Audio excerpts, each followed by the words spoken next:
Sir अपने विषय में बताएं हमें। सर मेरा नाम रवि कुमार सिहाग है। मैं राजस्थान के गांव 3 DM जिला श्रीगंगानगर का निवासी हूं। मैंने अपना ग्रेजुएशन पॉलिटिकल साइंस, इकोनॉमिक्स और इंग्लिश लिटरेचर से महाराजा गंगा सिंह यूनिवर्सिटी से किया है। उसके बाद से मैं सिविल सर्विसेज की प्रिपरेशन कर रहा हूं। सर मैं एक साधारण मध्यम वर्गीय कृषक परिवार से संबंधित हूँ। मेरी कुछ आकांक्षाएँ हैं और कुछ उपलब्धियाँ हैं और कुछ पर मैं काम कर रहा हूँ। सर आपकी क्या आकांक्षाएं हैं और क्या उपलब्धियां हैं, कुछ बताएंगे हमें। सर मेरी आकांक्षा है कि मैं अल्पकालिक आकांक्षा तो है कि सिविल सर्वेंट के रूप में काम करूं, और दीर्घकालिक है कि मैं एक अच्छे मूल्य के प्रति प्रतिबद्ध व्यक्ति के रूप में स्मृति शेष रहना चाहता हूं। और उपलब्धियों के तौर पर सर मैंने अपनी जो पारिवारिक जो प्रतिबद्धताएं हैं और कर्तव्य है उनको बखूबी निभाया है। साथ में मैंने अपनी पढ़ाई भी की है। सर आपने ग्रेजुएशन किया है रवि जी 2015 में। जी सर। और आज हम 2019 में आ गए हैं। उसके बाद आपने क्या किया 15 से 19 तक? सर मैंने 15 में ग्रेजुएशन करके सर 1 साल तो मैं घर पे रहा था। कुछ घरेलू कार्य होते हैं जैसे सिस्टर की शादी वगैरह, तो उसके सर जिम्मेदारी मेरे पे थी।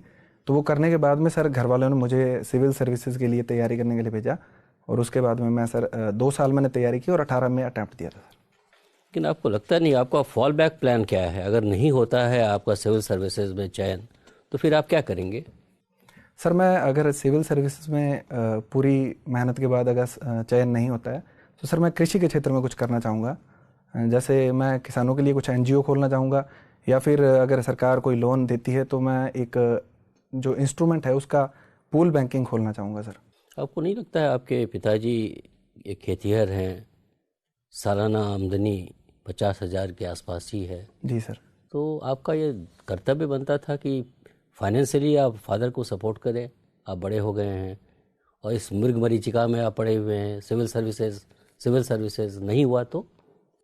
सर वैसे मुझे खुद पर इतना विश्वास तो है कि सर मैं अगर इस प्रयास में नहीं होता है तो मैं 2 अगले प्रयासों में इसको कर लूँगा।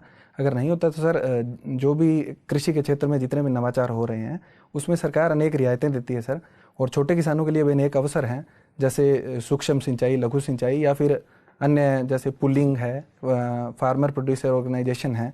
तो उसके स्तर पर मैं प्रयास करूँगा सर। आपको लगता नहीं है कि आपका सपना जो है वो बहुत ही वैरिड है, मतलब पेंडुलम की तरह है? एक तरफ आप अपने को सिविल सर्वेंट के रूप में इमेजिन कर रहे हैं, दूसरी तरफ एक आप आम खेतिहर के रूप में अपने को इमेजिन कर रहे हैं।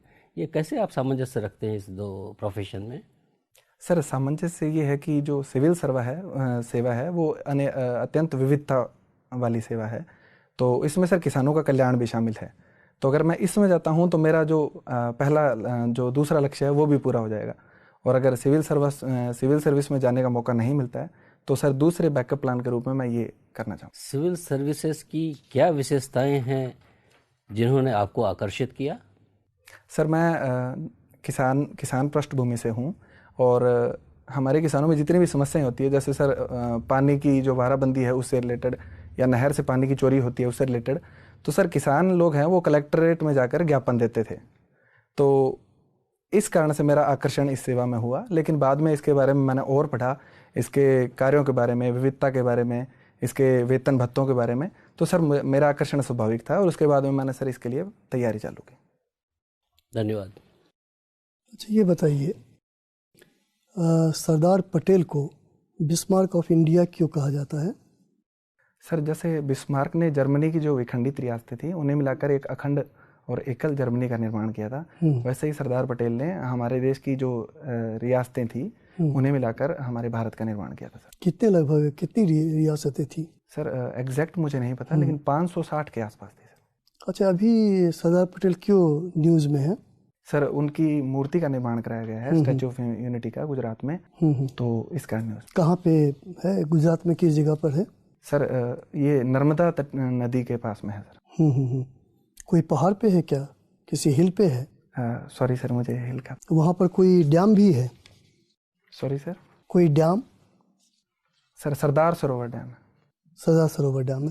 अच्छा, लोग ये कह रहे हैं जो भाई ठीक है इससे आर्थिक विकास तो होगा, लेकिन इससे मानवीय अधिकारों का उल्लंघन होता है और साथ ही साथ पर्यावरण के खिलाफ भी है, बताइए।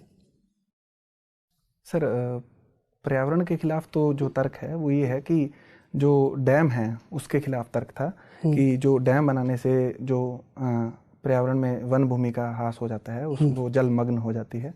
तो ये प्रमुख तर्क थे। और मानवीय अधिकारों के मुद्दे पर जो आदिवासी लोग हैं सर, उन्हें भूमि से विस्थापित कर दिया गया और उनके विस्थापन का मुद्दा सर अभी तक चल रहा है, उसे पूरी तरह से सरकार द्वारा खत्म नहीं किया गया है। तो ये प्रमुख मुद्दे थे। लेकिन सर मूर्ति बनाने के पक्ष में ये है कि अगर मूर्ति बनाते हैं तो एक तो सर विश्व में हमारा जो नाम है कि भारत में सबसे बड़ी मूर्ति है, दूसरा सरदार पटेल के योगदान को देखते हुए हम ये मूर्ति बना सकते हैं, और तीसरा ये है कि सर अगर ये टूरिज्म प्लेस के रूप में डेवलप होता है तो एक तो इसकी जो टिकट है उससे आमदनी होगी, दूसरा से इसके बाहर जो एरिया डेवलप होगा उससे भी सर लोगों को रोजगार के अवसर। तो सस्टेनेबल डेवलपमेंट से क्या समझते हैं आप? सर सतत विकास की परिभाषा ये है कि अगली पीढ़ी के जो जितने भी रिसोर्स हैं उनको हम खत्म किए बिना अगली पीढ़ी के एक ट्रस्टी के रूप में अगर हम रिसोर्स के लिए काम करें तो सतत विकास है। तो स्टैच्यू ऑफ यूनिटी के बारे में कहा जाता है जो सस्टेनेबल डिज़ाइन नहीं है, कुछ पता है आपको? सॉरी सर, इसके बारे में तो नहीं पता है। मतलब इस स्टैच्यू को बनाने में क्या क्या कंपोनेंट्स क्या लगे, कुछ आइडिया है? सॉरी सर, वो भी आपको ध्यान में नहीं, कोई बात नहीं। मोस्ट फेवर्ड नेशन सुना होगा आपने? जी सर, बताइए। सर मोस्ट फेवर्ड नेशन जो WTO के प्रमुख प्रिंसिपल है उसमें है कि आप किसी एक नेशन को मोस्ट फेवर्ड नेशन का दर्जा नहीं दे सकते, और सबके लिए जो शुल्क हैं चाहे सीमा शुल्क हो या ट्रेड बैरियर्स जो भी हैं, टैरिफ या नॉन टैरिफ, वो एक समान रखने पड़ेंगे। तो मोस्ट फेवर्ड नेशन आज भी न्यूज़ में था, कल भी न्यूज़ में था, पाकिस्तान के संदर्भ में। जी सर, बताइए सर। मोस्ट फेवर्ड नेशन, इसका कुछ असर पड़ा पाकिस्तान पर मोस्ट फेवर्ड नेशन का? बहुत बड़ा असर अगर हम उम्मीद करते हैं तो वो तो नहीं पड़ेगा, लेकिन हाँ कुछ ये है कि पाकिस्तान से जो भारत में वस्तुएं आती है उन पर अगर हम हैवी ड्यूटी इम्पोज करते हैं। पता चला है जो 2 वस्तुओं पे 200% ड्यूटी लगाई गई है। जी सर। बताइए उसके बारे में। सर तो उन वस्तुओं की आवाजाही कम हो जाएगी। कौन सी वस्तुएं हैं? सॉरी सर, मुझे वस्तुओं, चलिए कोई बात नहीं। आपके पिता कृषि से संबंधित है।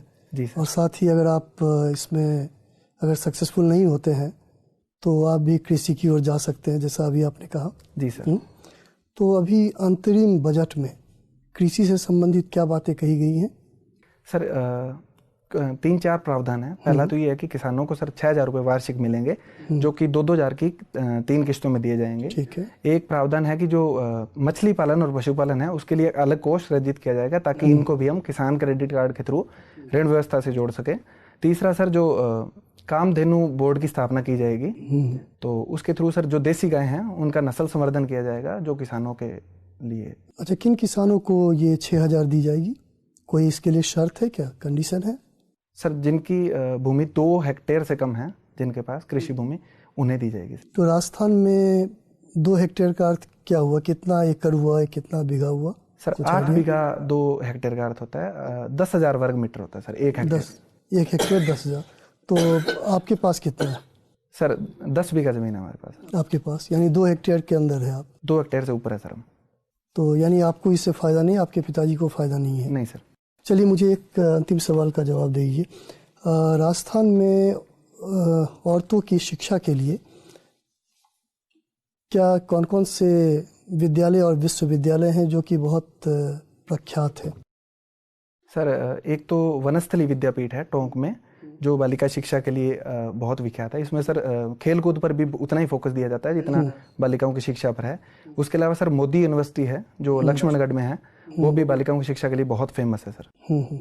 और कोई? सर अभी मैं 2 ही रिकॉल कर पा रहा हूँ। 2 ही रिकॉल कर। चलिए थैंक यू। रवि, अभी आपके इस डिटेल्ड एप्लीकेशन फॉर्म से जो जानकारी मैं ले पा रहा हूँ वो ये कि आप एक कम जोत वाले ही किसान हैं आमतौर पर, केवल 50,000 रुपये वार्षिक आपने आय लिखी है, और बड़े पैमाने पर खेती का फेमिनाइजेशन पूरी दुनिया में हुआ है, राजस्थान में भी हुआ है। मैं एज्यूम कर रहा हूँ कि आपकी माताजी भी इस खेती में सहायता करती ही होंगी।